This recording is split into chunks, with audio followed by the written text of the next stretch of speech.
Dnes som opäť zaspomínal na staré časy. Urobil som ďalší retro recept. Tentokrát to je bratislavské pliecko s tarhoňou. No tak sa poďte pozrieť, ako sa mi to podarilo. Takže budem k nemu potrebovať bravčové pliecko, mrkvu, petržlen, cibuľu, strúčiky cesnaku,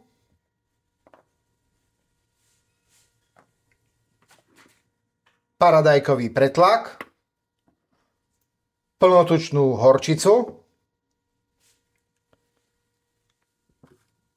hrášok, bobkový list, trochu bravčovej masti a samozrejme budem potrebovať soľ a čerstvo namleté korenie 4 farieb.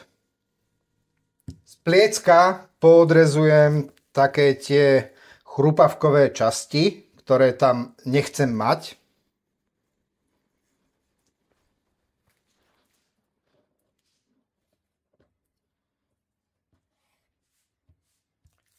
Prípadne nejaké tie väčšie tukové vrstvy taktiež odstránim.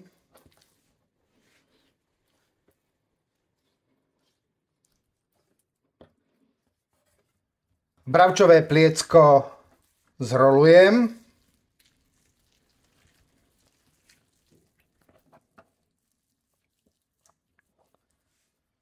A zviažem ho potravinárskym špagátom, aby počas varenia držalo svoj tvar.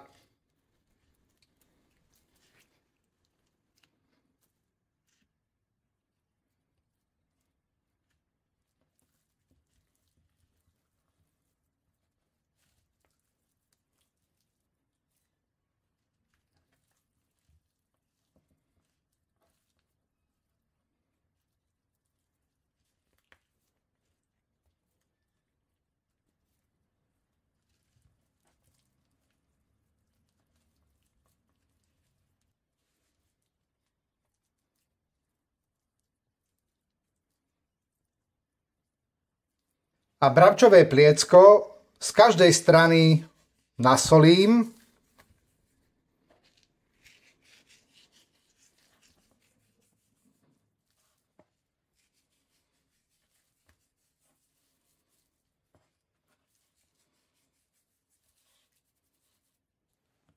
A okorením čerstvo namletým korením 4 farieb.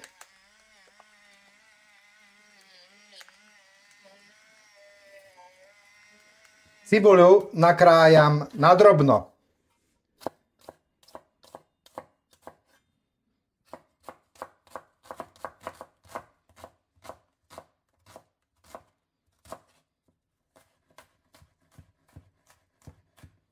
Mrkvu a petržlen nakrájam na menšie kúsky.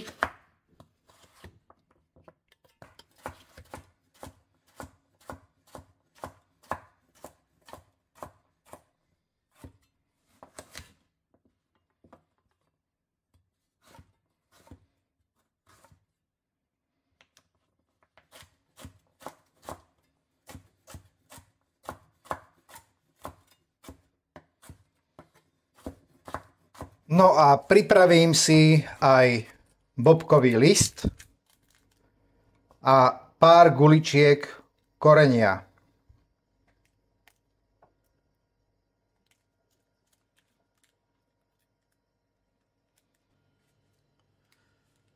V tlakovom hrnci nechám rozohriať trochu bravčovej masti.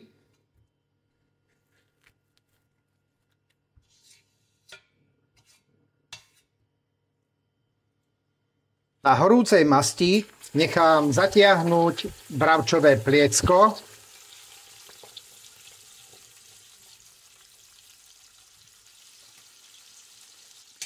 Bravčové pliecko musíte nechať zatiahnuť z každej strany.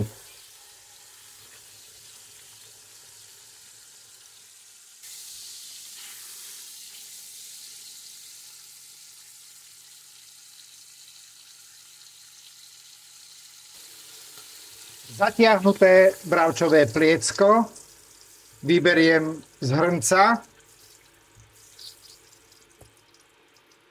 a na výpeku orestujem do sklovita nakrájanú cibuľu.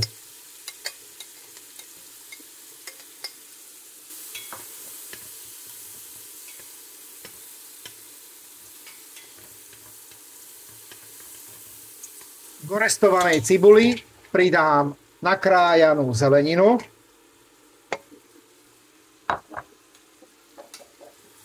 a tiež ju nechám pár minút zarestovať. K zelenine potom pridám paradajkový pretlak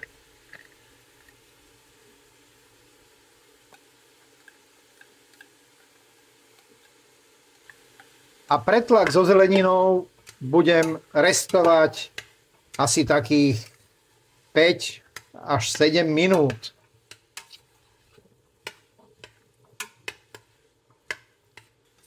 Keď bol pretlak dostatočne orestovaný, zaprášil som zeleninu trochou pikantnej mletej papriky. No a tú papriku nechám restovať asi tak 30-40 sekúnd. Do hrnca vrátim zatiahnuté mäso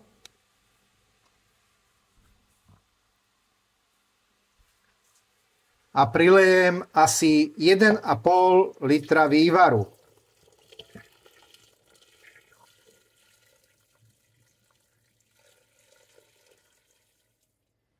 Do hrnca pridám aj bobkový list s korením. Tlakový hrniec uzavriem. A mäso so zeleninou nechám dusiť do mäka. Malo by to trvať asi takých 30 až 40 minút. Bravčové pliecko je krásne mäkké, tak ho teraz vyberiem z hrnca. No z tlakového hrnca vyberiem košíček s tým bobkovým listom a korením. A tú šťavu so zeleninou precedím do druhého hrnca.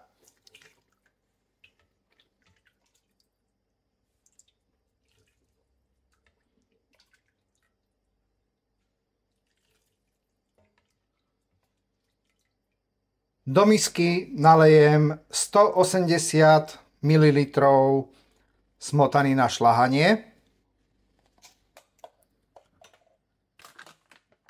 Pridám k nej 4 kopcovité polievkové lyžice hladkej múky.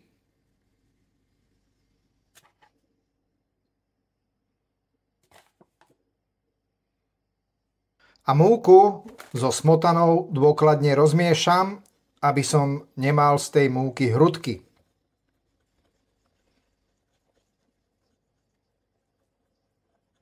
No a stalo sa mi to, čo som nechcel. Tej múky bolo priveľa, tak som musel pridať k tej šľahačke ešte trochu mlieka a rozriediť celú tú zmes. A do tej tekutiny, v ktorej sa varilo mäso, teraz prilejem smotanu zmiešanú s múkou a všetko nechám spolu variť asi takých 20 minút.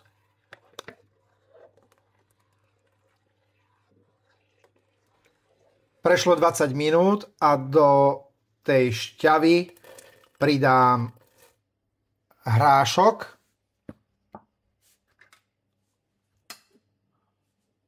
uvarenú zeleninu,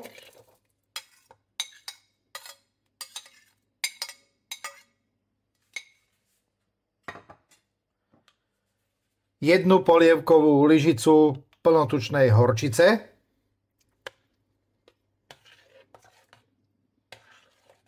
nakrájané, nakladané uhorky,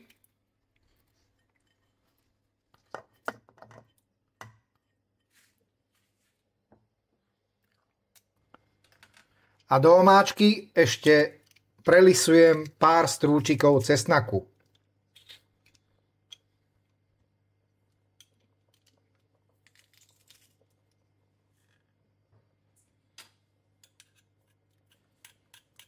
A všetko nechám povariť asi takých 5 minút.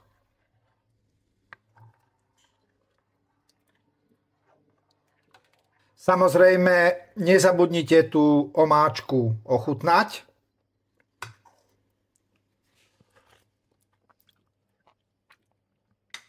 A podľa potreby ju dochuťte soľou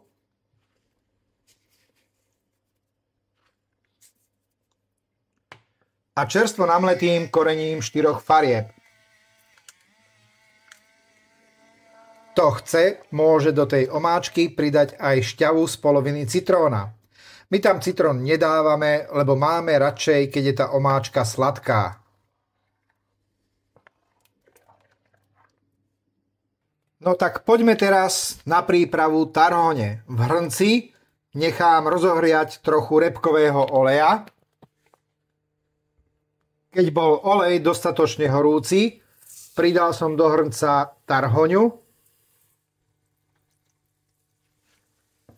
A tarhoňu teraz budem restovať na oleji do takej slabúčko hnedej farby.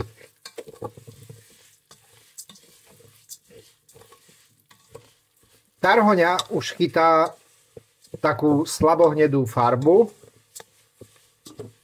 A teraz tarhoňu zalejem horúcou vodou.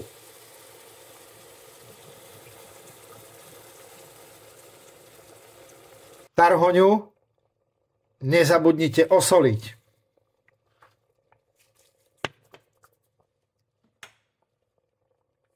Hladina vody by mala byť nad tarhoňou asi tak 2 až 3 cm. Hrniec zakriem pokrievkou a tarhoňu za pomalého varenia nechám variť do zmäknutia. Za chvíľu bude hotová tarhoňa a uvarená aj omáčka. A teraz môžem nakrájať to pliecko na plátky.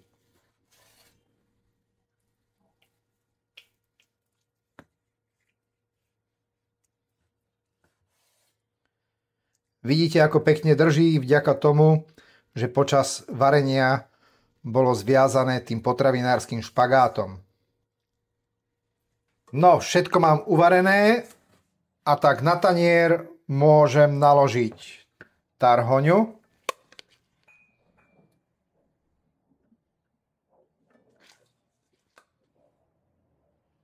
Pridám aj omáčku.